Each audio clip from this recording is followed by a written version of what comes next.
and welcome to another movie review for Jenkins Home Theater. My name is Jesse. If you haven't already watched my top 10 or my son's top 10, those are posted. So if you want to see what kind of movies we're into, go ahead and watch those.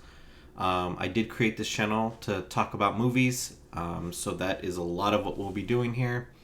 Today's movie is a brand new one they just released on Netflix. I did stay up till midnight. I was so excited. So I waited till midnight for it to load up, and I did watch it. So I'm a little tired, but it was so worth it. So this movie is Fear Street, 1994. It's the first movie in a trilogy of movies for Fear Street that they're putting on Netflix. So the next one will be out next Friday, and then the third one will be out the Friday after that. I know originally they were intending to put one out in like June, then July, then August, but I guess they just decided to do them all in July, which I'm okay with. I did enjoy it. I'm excited to watch the next one. So a little background on this series of films for me. So I grew up like most kids on Goosebump books. I loved them. They were great. But I eventually moved on to Fear Street. I know a lot of my friends didn't move on to Fear Street, but I did. I loved the Fear Street series. I actually loved Fear Street, I think, more than Goosebumps. I would go to the library and rent 3 to 5 every week, and I would read them. I don't think I read any of them in order, and I don't know if there was... I know there were some that were a consecutive story, but most of the time I think they were just solo stories like Goosebumps. So I did read them. I eventually did move on to Stephen King, so I haven't really touched a Fear Street book as an adult. Been more Stephen King stuff. But my childhood consisted of Goosebumps, Fear Street, Stephen King, mix of Harry Potter in there, and Scary Stories to Tell in the Dark, which probably do a review on that movie at some point as well. So be on the lookout for that.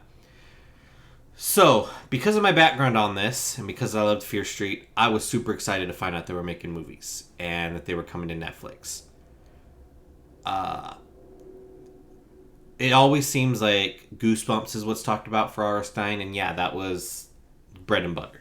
But Fear Street, like I said, I loved Fear Street, and I was very upset that nothing ever came of Fear Street. I thought there were some good stories there that could turn into a TV series or a movie.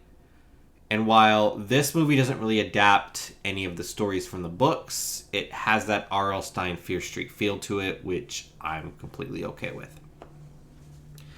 Now, with this review, I'm going to try to keep it as spoiler-free as I can, so I'm not going to go into much details. I don't want to, reveal any of the twists and turns and stuff, any of that. Just watch it. So, I'm going to read off IMDb's synopsis here, which is: a circle of teenage friends accidentally encounter the ancient evil responsible for a series of brutal murders that have plagued their town for over 300 years. Welcome to Shadyside.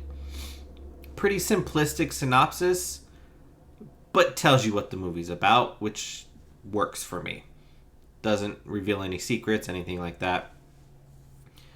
Now, this movie essentially is a group of teenagers that are stalked by killers.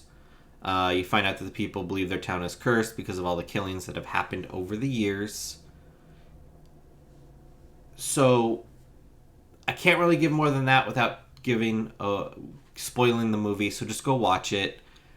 But essentially that's what it is. It's a slasher film with some supernatural elements. So I enjoyed it. What did I really enjoy about the movie? Well, first off, the opening scene. So if you haven't watched it yet, like I said, watch it.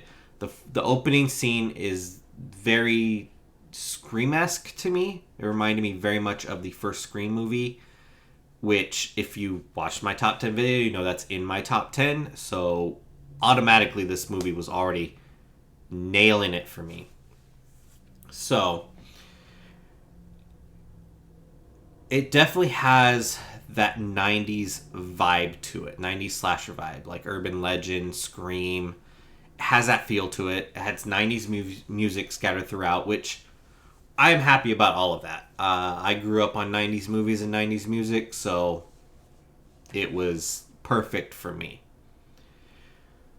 So, and then the acting, it's typical horror movie acting. It's not like bottom of the barrel to where it's so bad takes you out of the movie, but it's not like top notch like Silence of the Lambs good.